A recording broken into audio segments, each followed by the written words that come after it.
Okay guys, we are getting ready to go aerate. We had to run errands this morning. It's Saturday, September 17th, I think.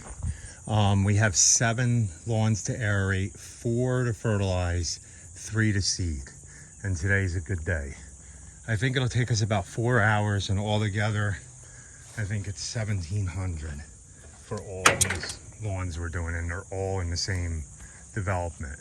But we are going to, I'll show you, we are going to do a test and experiment, more or less, to make a video so eventually we can show our clients. Somebody's racing up there. So we can show our clients the importance of watering. We're gonna water, we're actually gonna spray this whole thing with tenacity. In the front yard here, we are going to aerate it, seed it, spray it with tenacity, and I'm going to do that at night so the kids aren't going on it, and it'll be dry by the morning, and by the time they take the animals out, it's safe. We're going to do the whole front yard, all this, all the way around, and I'm specifically going to water half of this lawn. So right in the middle, we're going to seed it and we're going to water it the way that it recommends at the sod field. Every morning we're going to put 10 minutes of water on it after it's seeded on this side, and then in the afternoon we're going to put 10 minutes of water on it, and then we're not going to water this side. We're going to let Mother Nature take care of this side, and maybe sporadically once in a while hit it with water just like a client would do, and then we're going to see how this all turns out in the front yard. And I imagine the part that we water more consistently and on a schedule is going to get lush, really pretty and green. And then this side, if we don't get as much as we should as far as water, rain, it's not going to be as good. So let's go in, eat lunch, and then we'll get out and do that, and then we'll start this experiment. And then I'm going to rearrange some of this. I want to plant some more of this stuff that's in pots in places. As you can see, it's a mess up here. I'm waiting for these cosmos to bloom right here. These gigantic ones, and this one here. And I got to take this off. You are not supposed to be going that way, Morning Glory. You're supposed to be going all the way up the house. But let's get off to work. So we're gonna see. If you guys watched yesterday, we talked about a friend who got a yard mowed. Well, they asked us to, and we gave them a price. It was, what was it, 150 a week? Or maybe 180 a week. 180 a week. It was this place right here. They found somebody else to do it. Doing a bang up job, aren't they? Aren't they? Oh no. What would you guys do if that was an acquaintance of you? But it's his property, so he has to know what's going on, right? I don't think they're living there. He said him and his business partner. So his business partner, I believe they're rentals is what I think it is, you guys. So his business partner apparently was the one who got somebody else. But that was told to us after they saw our price. And I don't know. I almost hope that he watches us, but I don't think that he does. No. And I don't know. You don't really want to be like, hey, this is what's going on at your property. But they definitely aren't mowing it, unless they just quit. They figured it's the end of the year, even though there's still 8-10 weeks of mowing, and they're saying we're supposed to be above average now, all the way to mid-November possibly, so we might be mowing until December again. Yeah, and then how would you guys feel if you were a renter there and it was maintained all the way up until midsummer? Whenever we went past that before, we never saw that even when we went to go quote it wasn't bad, right? We were like, oh, it must have just been mowed, so it can be okay to go to next week if he wants us to put it on. And then and the first time it was mowed, I think it was fine. They might have missed 1 or 2 areas weed eating, But we thought that they were growing them as like wild flower areas. And no, because now none of it's mowed. Yeah, and or weedy. So crazy. So we're gonna get down and get this. By the way, good morning, guys. Good morning. Yes, morning. we don't like to talk about other lawn care companies like that, but come on, guys, you know that that's not a job done properly. No, definitely not at all. And if you don't know, I'm Rachel. And I'm Carl. And you're watching Happy's Lawn Care and Landscaping. And we're about to go aerate 7 lawns. Yes. So let's go. Okay. This is the pretty view. Minus the windshield. Cracked and dirty. But look at that, guys. They sold this property. Yeah, Carl. I always wanted to buy it. It was, what, 30 acres? I think. But they sold it for $1.3 million. Yeah. I know we kind of did our good morning already. Good morning. But Rachel was telling me about something online she was reading in the lawn care world. So, when do you guys mow after you seed? Yeah. When do you mow after you seed, boss? It just depends. I mean, It depends on the yard, guys. yeah. I think I see a lot of guys. I think somebody said 3 months after they seed. Somebody said 6 to 8 weeks. If you newly seed a lawn and it doesn't have any existing lawn, I would say, yeah, 6 to 8 weeks until it gets 4 to 6 inches high. And then you do your mowing at your highest setting on there, and then wait another couple weeks. If you have an established lawn that's already established and has a few weeds in it and you're just aerating and seeding it, you can go back and mow it the next week, 7 days. It's not going to suck up the seed and throw it all over the neighborhood. It's not going to throw it in the beds. It's perfectly fine to go ahead, especially if a client has started watering already. Mm-hmm. And even if there's new baby grass seed in 7 to 10 days, it's not going to damage it. There's other grass there that's thick that allows it from. Right, and you might not go over those bare areas, more than once. Or like, there's even areas that Carl will go ahead and just lightly weedy over top. Yeah, if it's getting really long and shaggy, but the other grass hasn't made it up to that yet.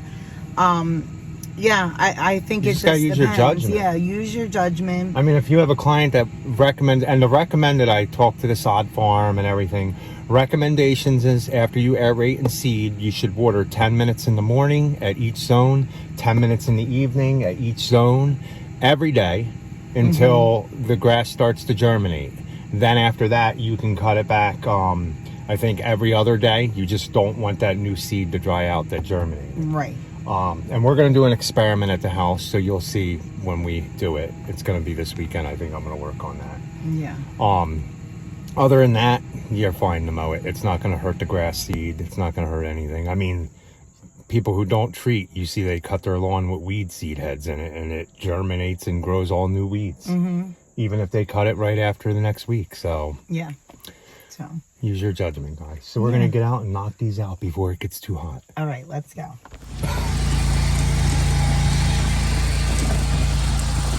As you see, we're going to have to come back and target some more weeds. This is a hard spot right here. So, I forgot I have my guard on the one side, so I'm not getting anything in this bed next to me. But we'll ride this one this way. And like I said, you try not to get any in the beds, but this thing flings seed, and when you get a breeze that goes by, it throws some seed. I have the guard on for doing the outside edges, but like I said, you do the best you can.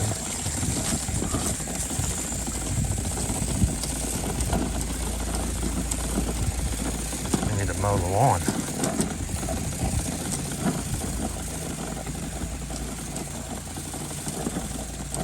And of course, when you're going like this, go slow, because if you really push it fast, you'll shoot it into them beds. So we're gonna make a turn here with the guard on that way, and then we can ride close to this bed all the way around.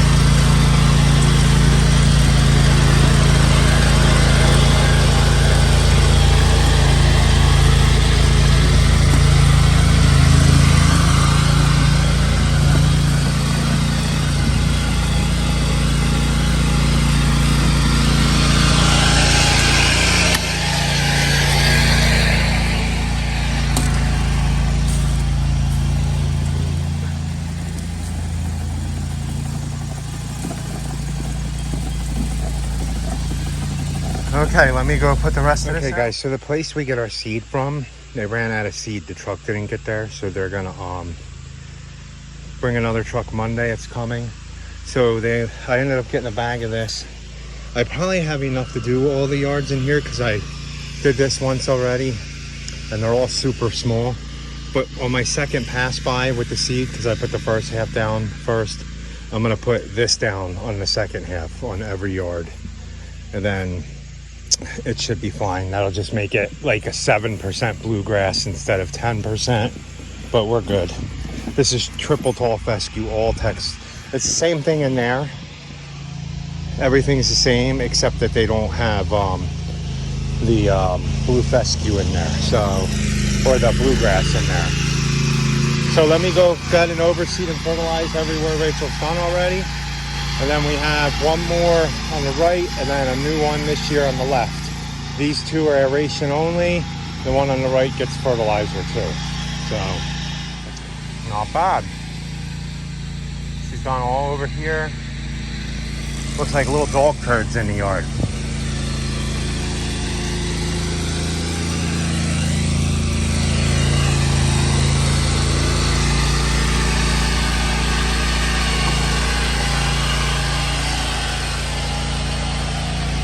Okay, let me get this done before she's done. Okay, number 1 done, guys. We are gonna go down to number 2 and 3. Those ones are easier ones. It's only fertilizer and aeration. So here's the next 2. That one's the first time aeration. And this one, we are just aerating and fertilizing. I mean, the lawn is thick, but yeah. I mean, look at some of the spots. Yeah, so maybe he's just gonna seed. So let's get these 2 done. That guy's I'll do that. You aerate. Oh, yeah. Well, and you don't have to do... Well, I guess so, because we're spraying.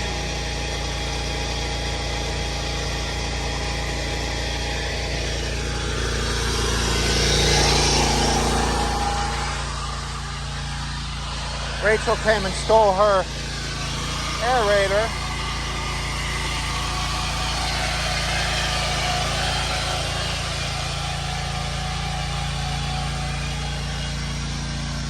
I can't do much, so I'll just record Rachel aerating.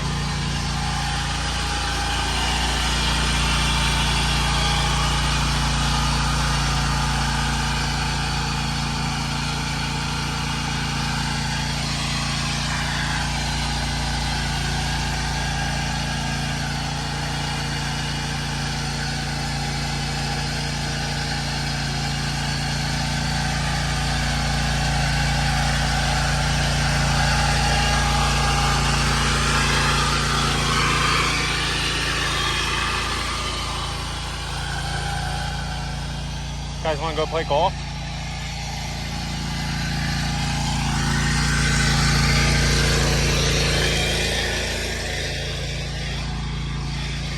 So it's not bad soil. They definitely watered. Now with that, on the pressures,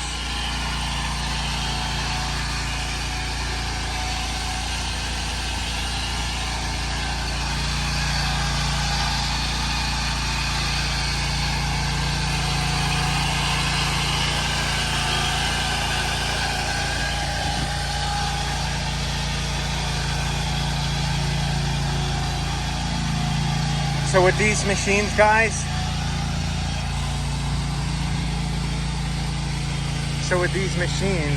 you got to check and see how wet the soil is, because if the soil is really, really moist and you crank that thing up to 500, 400 pounds of pressure,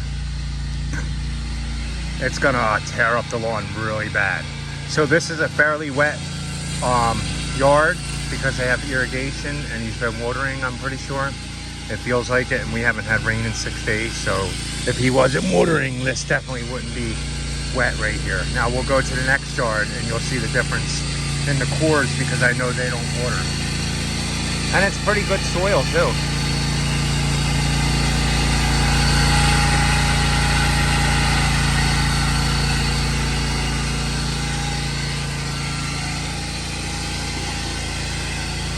And guys, it doesn't matter what you do first. If you want to throw the seed down first, it ain't gonna hurt. Throwing it afterwards, you get some seed down in them holes. That's why it's a benefit to do that way. You can fertilize it first, then aerate it. It's not gonna hurt it.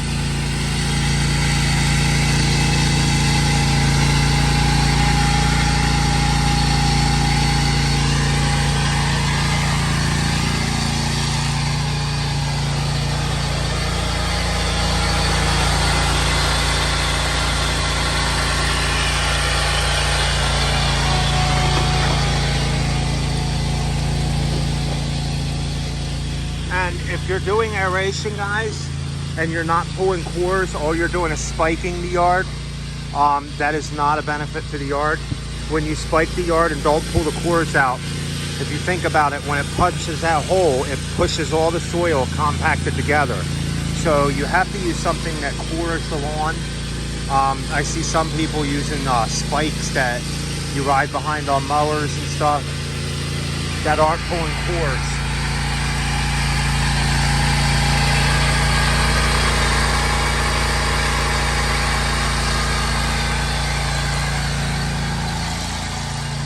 So if you're not pulling cores,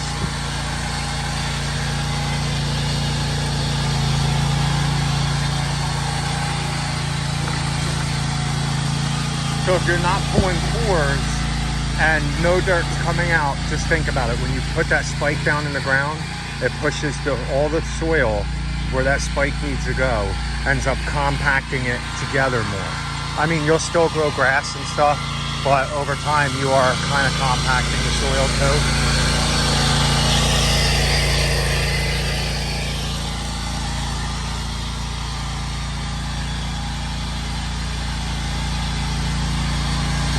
Okay, I'm gonna go and pull any weeds I see out that are easy to get out. Okay, Rachel's done doing this one. We don't treat this one, but I am going around pulling out any buttonwood. Other weeds I'm not worried about. This is the worst weed out there, that and spurge. So let me go find. So here's another bad weed, guys. This thing will take over the lawn here, see it? So instead of spraying this, I'm gonna pull it out by the root. Okay, so 1, 2, 3 done. 4 more to go on the next street. And we might have more. Excuse me. So we did 3 already? Yeah. And we're aerating and seeding and fertilizing 2 in here and just aerating 2. Yeah. So 4 more on this side. So what happened was?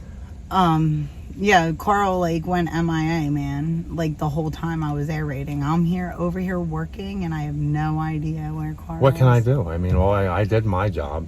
I can't help it. The boss is slow. I mean, her aerator doesn't go as fast as a mower and she gets a little frustrated sometimes. No, I was over there and I came up to one side, right? What was I doing? I forget I was recording you aerating up the one. So the neighbor comes over to me. He's, what you doing? That's my yard that you aerated down the side. Nuh-uh. Yeah. He said, I was like, oh, I'm sorry. I did not know that. The client didn't tell me. I was like, I apologize for it. He's like, no. He's like, they're coming to do aeration seed and stuff. They're supposed to be coming. I said, well, it won't affect it any. All we did was aerate over there. Right. And he said, you guys do all this stuff? He told me he had True Green and he wants to get rid of them. So pretty much he told us that he's getting rid of them for us. Because I sat there and explained everything we do. Yeah. All the things. He said for 3 years straight they've been doing his lawn and he still has all kinds of buttonwood in the back. Everything. Oh, really? Now, we eradicated buttonwood completely out of a few of the yards, and some came back a tiny bit, but nothing like what was in his backyard. Buttonwood is terrible, you guys. If you don't know this, buttonwood, one little piece flies off. It's like vinca. One little piece flies off, it just makes contact with the ground, and it's rooting. And it's not like it's not like some of the other weeds, like your violets and stuff. When a violet grows, yeah, it looks ugly on the lawn, but when the buttonwood grows, it mats and like takes kills everything, over. whatever it grows into. Strangles everything out, right? So yeah, so we have pretty much, so the tenacity must really be good for the buttonwood. Yeah. Crabgrass is terrible, you guys. I don't think that you can really ever eradicate crabgrass because it just stays dormant at times. Yeah. So you just have so to the make minute sure that you're late on a pre-emergent, the minute you Mhm. have stopped putting a pre-emergent down, Yeah. the crabgrass comes back. It's not your lawn guy's fault or your guy who's putting the fertilizer down. If you skip one of them apps that has the pre-emergent in it, then you're going to have crabgrass earlier in the season. I've always aerated that side. I'm sorry that I what interrupted side? you. When you said that I aerated. Oh, me too. That's the third year we've aerated for him, right? And Mhm. I've always aerated because I thought that one little section was his. But- So he asked me to give him a quote. I got all his information. I sat there while Rachel was working and talked to him. And then he told Rachel the neighbor across the street has True Green. No. So the neighbor that I was just aerating for, told me that he's been doing it himself and it's been pretty good. But the neighbor next to him has True Green, And it looks worse than his lawn, and he's doing it himself. So yeah. Is that him? Yeah. Okay, so the fertilizer's down on this one. Rachel's done aerating that one almost. Half the seed's down on this one, and I'm going through with my weed pulling tool. And what we're doing, guys, like I said on the last one, I can't do anything else here until Rachel's done aerating. So I'll come in here with my little file, and I'm gonna pluck out anything. I go up and down, up and down. Anything that's big, like some of the weeds you can't get, they're not too big, but I'll show you an example. We'll keep walking straight, and we'll find something. So, like I'm not gonna pull the crabgrass, like stuff like this I'm looking for, where you can come in here and pull one stalk and get a whole bunch of it. See this? Watch. There's no point in leaving that.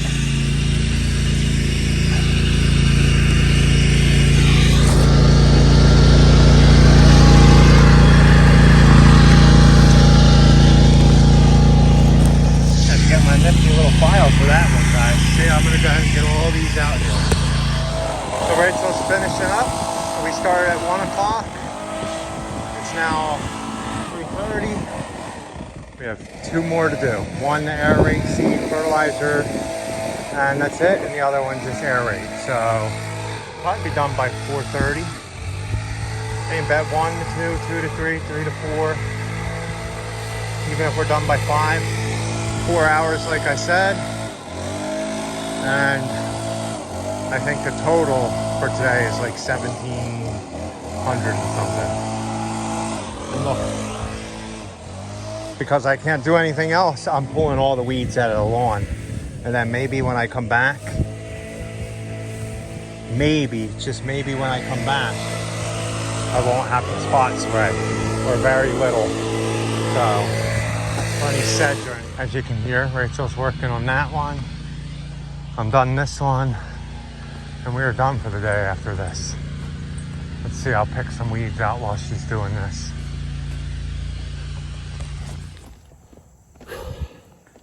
Boss worked me today, guys. I worked you today? You worked me. I'm tired now. Beat. It wasn't that bad. It was, you worked for 4 hours today. And the bad thing is I had to give her all the checks. I couldn't keep any to myself. So all the money goes to the boss.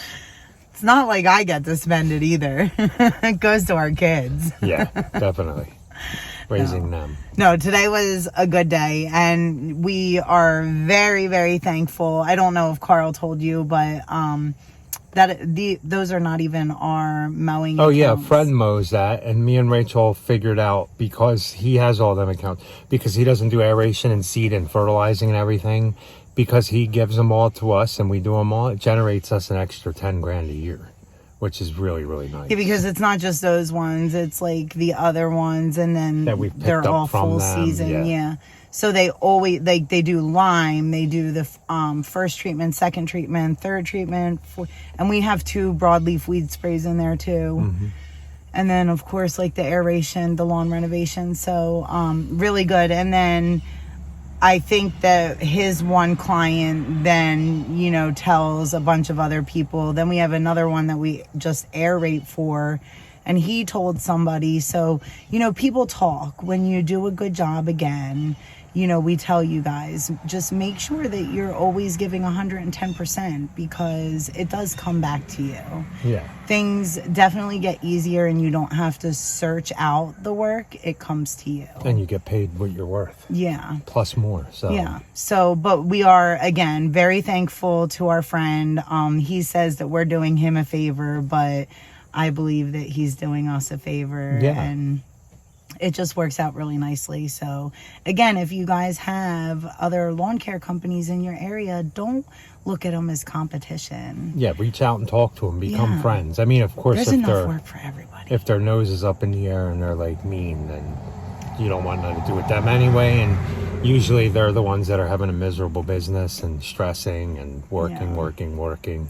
Because they don't want everything they see as competition. You don't want that. I mean, I know there's competition out there. I know there's stuff like that, but try not to let that stuff bother you. No. Do your own thing. I mean, I really do believe that there's enough work for all of us. And, why argue with somebody when you can just be happy? Yeah, and there's different levels that you should be on. Like, there's guys that out there that mow and go, don't really weed eat, don't really do the best of job. But there's people out there that want that. There's people out there that pay them for that. Yeah. Just like there's clients out there that pay you to do a higher end job, make sure there's no weeds in their beds, make sure their lawn's mowed every week. Yeah. And then there's clients that as long as you show up and you make the yard look good, doesn't matter if you come 7, 8, 9, 10, 12 days, as long as you make it look good and they know you're going to come. So yeah. Again, our biggest thing is just communication with the clients. We always tell you. So guys, thanks for watching. I'm done for the day. Yeah, we really do appreciate it. So please like, comment, share, and subscribe. And be happy. Or at least try. Have a good night.